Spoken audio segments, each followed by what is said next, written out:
ለምንድነው ሁሉ ጊዜ ያሰብኩት ያቀድኩት ወደ ተግባር የገባውበት ነገር የሚበላሽው ብለን ራሳችንንም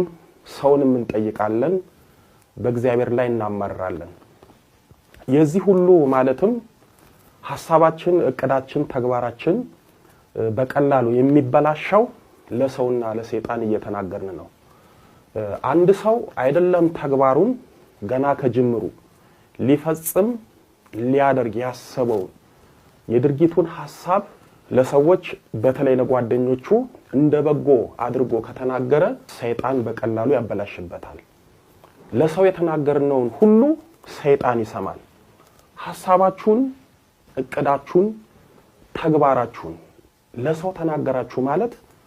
ሰይጣን ሳይጠይቃችሁ ለሰይጣን ተናገራችሁ ማለት ነው ዝም ብላችሁ ወደ ተግባር ግቡ አታውሩ ለሰው ሁሉ አትናገሩ ከመጀመራችሁ በፊት ታውሩና መረጃ ለሰይጣን ተሰጡና ሳትተገብሩ ከጅምሩ ይበላሽባችኋል አንድ ነገር አድርጋለሁ ብላችሁ ገና ሳትጀምሩ ተናገራላችሁ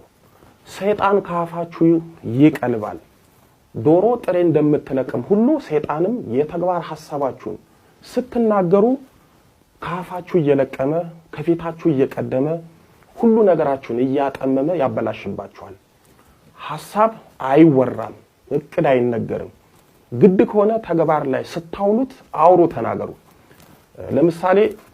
እጮኛ ስትይዙ ለጓደኛችሁ ለቅርብ ሰዎች በውል ያልታወቀው መሰረት ያልያዘው እጮኝነት እኔኮ እከሌ የሚባል እከሌት የምትባል እጮኛ ይዣሉ አትበሉ ዝም በሉ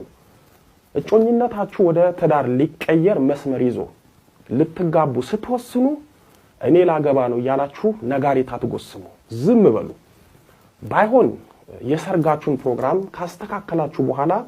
ሁሉን ነገር ከጨረሳችሁ በኋላ ተናገሩ ሰውም ጥሩ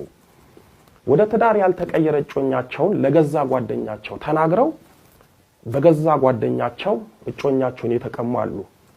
መስመር እስኪዝ ዝም በሉ ተመራችሁ ተመርቃችሁ ስራ ሊይዝ ነው አትበሉ ስራ ከያዛችሁ በኋላ ተናገሩ ዲግሪ ይዛችሁ ማስተርሴን ዘንድሮ ልማር ነው ብላችሁ ሐሳባችሁን አትናገሩ ማስተርሳችሁን ሳትማሩ የመማር ሐሳባችሁን ከተናገራችሁ መቼም አትማሩ ብትማሩም ታቋርጣላችሁ ማስተርሳችሁን ከተማራችሁ በኋላ ተናገሩ ሐሳባችሁን እቅዳችሁን ተግባራችሁን ለሰው ተናገራችሁ ማለት ራሳችሁ ላይ ራሳችሁ ጠላት ሆናችሁ እንቅፋት ሆናችሁ ማለት ነው የሚገርማችሁ ሰይጣን የልባችሁን የሚስጥር ሐሳብ አያውቅም የሚያውቀው የሚሰማው ስትናገሩ ስታውሩ ነው ተናገራችሁ ማለት ከሰይጣንና ከምቀኞቻችሁ ጋር ግልጽ ጦርነት ከፈታችሁ ማለት ነው ስለዚህ አትናገሩ አታውሩ